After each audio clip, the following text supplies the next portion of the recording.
As modern human beings, we take so many things for granted. Good food, clean water, shopping, healthcare, time spent scrolling mindlessly on your phone, attending music festivals, sporting events, buying the latest consoles, a good night's sleep.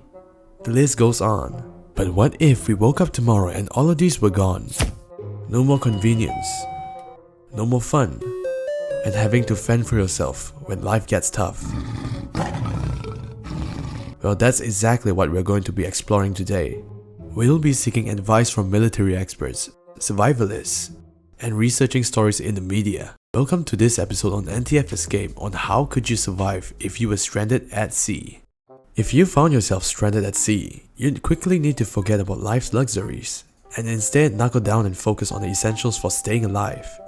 Jose Salvador Alvarenga is a fisherman who adrift for 438 days, traveled over 6,700 miles in 2012 after getting lost at sea. When he first sailed out to the sea near Mexico, he had a fishing partner who he had never worked with before.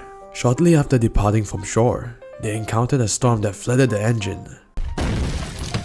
Unfortunately, his fishing partner gave up and passed away after 2.5 months, leaving Mr. Alvarenga alone on the boat. What was his food source? He initially ate turtles and small sharks, then switched to birds as he drifted further away from shore. He survived eating raw meat, seaweed, and some aquatic plants while at sea.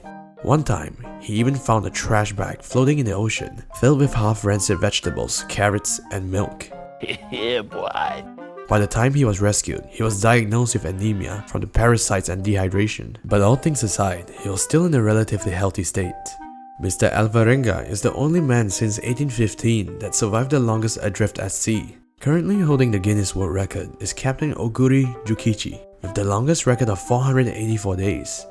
We're not sure how the captain and his 2 other surviving crew members survived that long, but they were rescued at sea by Brig Forrester under Captain William J. Piggott.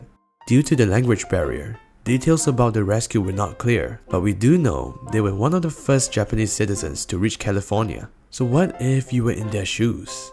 First thing to do is keep calm. Panicking will only result in consuming more energy and impairs your judgment and decision-making skills. If you manage to get into a life raft, use it wisely. Stay away from the sun as much as possible, get into shade and conserve your strength. Normally, there will be food and water supply on the life raft, but it's only enough for 3 to 4 days. You should also start looking for another food source, like catching fish, crabs, or other marine life for sustenance. Collect rainwater. Use any available material to collect rainwater for drinking. Stay alert. Look for signs of land. You have a better chance of survival on the deserted island than at sea. Look for passing ships or airplanes. You can use a mirror, flares, or any reflective items such as a watch to signal for help. Consistently signal for help, as rescuers may not spot you immediately. Stay warm at night. If you think that the only enemy was the scorching sun during the day, think again. Find anything to keep yourself warm. A lighter will be useful to give a little warmth if available. Be on the lookout for sharks, as they are more active at night. Another important thing to consider is how the water temperature can impact your chances of survival. Warmer waters may increase your chances, as there's a lower risk of hypothermia. Colder waters, however, can drastically put your survival chances down to 0 very quickly. Remember the Titanic? Passengers froze to death under an hour due to very low temperatures. You'll be physically incapacitated in 15 minutes. Let's say in this case you're not alone. Your girlfriend is stranded at sea with you. First thing you should do is reassure her that everything is going to be okay. With the right mindset, preparation, and teamwork, you can increase the chances of survival and overcome the obstacles you may face together. Next is to check the condition of the life raft and available supplies. You wouldn't want to be on the same life raft as someone who will eat up all the supplies. So if she is that type, it's time to...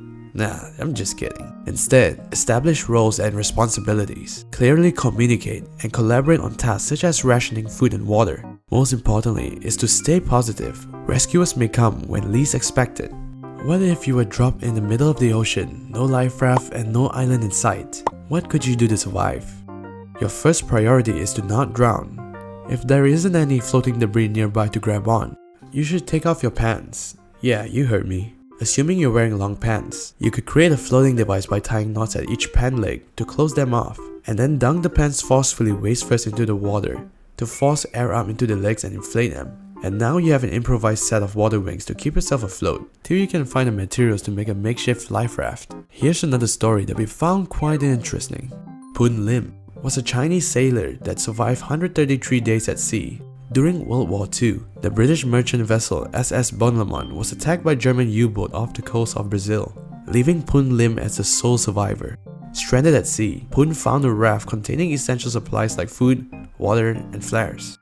As weeks passed and supplies dwindled, he improvised by crafting fishing hooks to catch fish. A sudden storm destroyed his provisions, forcing Poon to resort to extreme measures. He survived by drinking bird blood and eventually caught sharks for sustenance. After 133 days, fishermen rescued him near the shore of Brazil. Remarkably, despite his ordeal, he had only lost 20 pounds and could walk independently. Now you know what to expect if you get stranded at sea. If it does happen, it may take days or months till you're rescued, or perhaps you will wind up on a deserted island. But that's for another video. Whatever happens, remember to stay calm and don't give up. So do you think you could survive? What would you do that we didn't mention? Be sure to check out our other videos too. As always, don't forget to like and subscribe.